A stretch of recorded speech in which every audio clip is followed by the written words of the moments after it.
the races that we've had to, shall I say, endure. I'll say enjoy today. So well, that was, and that was the action for you for the 335s. Now we have got good card on the flat today, of course. The runners are down there at the start, so as soon as I put this result in for you from Fontwell, we'll hot-foot it to Ascot and get the news on the 345 race then coming up. This Class 3 2-mile handicap, so we already had a 1 3/4 listed race earlier, so this one's over even further then, and the ground is soft at Ascot this afternoon, and it's the uphill finish, so certainly stamina is key factor coming up. Let's have a look at the 1 or 2 of the leading fancies then before we get them underway. And first of all, let's have a look at the latest betting then for the 345 race. They've just reached the start. 9-4 market leader is Sir Michael Stout's Laafy. Of course, Stouts are more teaming up earlier today, but they ultimately had disappointment with Almania in the listed race at 2:35. So trying to make up for that with Laafy. It was 9-4, 7-2 into 3-1 now for number 9, Platform 19 for Michael Bell and Clifford Lee. This one's owned by the Royal Ascot Racing Club, Platform 19. 6-1 for number 6, and that is Dark Side of Tarnside. 15-2 for number 11, Lander Beach for Andrew Balding and David Probert. 60 seconds. And gets in off bottom weight, 60 8 stone 10 as they go behind and load in. It's 12-1 Platitude, who's got the welter burden of top weight, Amanda Pettit's charge. But Marco Gianni's been in really good form over the past few weeks, booting home the winners. He had a treble the other week. It is 14-1 for number 8, Battle of Marathon for John Ryan and Laura Pearson. Battle of Marathon got his head in front 2 runs ago. Got beat a fortnight ago. 16-1 Qualoob for Gary Moore. This event Nectar starts Crouch. in 30 seconds. Stable of runners this afternoon, of course. And we'll see whether this one can come out on top. We had a winner earlier on elsewhere. That was our Botox R in the 3 o'clock race at Fontwell. So looking for an across the card double. Gary Moore's. Their runners go behind and load in. 10 seconds. Horatio Stars 20-1, 25-1 Ultra Vita. Our old friend Nikita on 40-1, but Nikita, the former Ian Jardine star, now plying his trade with Linda Jewell these days for Alex and Janet Card, and big price then. He's won on soft ground in the past, of course. He won the Ebor a couple of years ago. He went down under to run in the Melbourne Cup as well. This event is now in play. That was then, this is now, and it's 50-1 for number 4, Alfredo for Seamus Jorak and Tom Quealy. Last of the runners going forward then, Laafy is the 2-1 favourite then for the Ascot 345. Let's join Ali for commentary.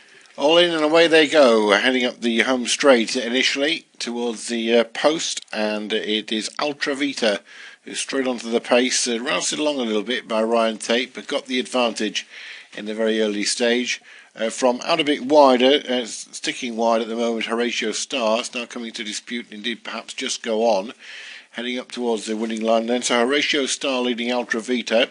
These two being followed by Platitude, who shows in third. Fourth against the rail is Laafy, and that one's just followed by Dark Side of Tarnside.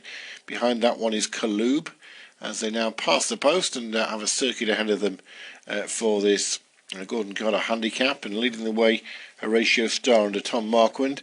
Gone on by a length to Ultra Vita and Ryan Tate in second place. Moving smoothly into third is Laafy.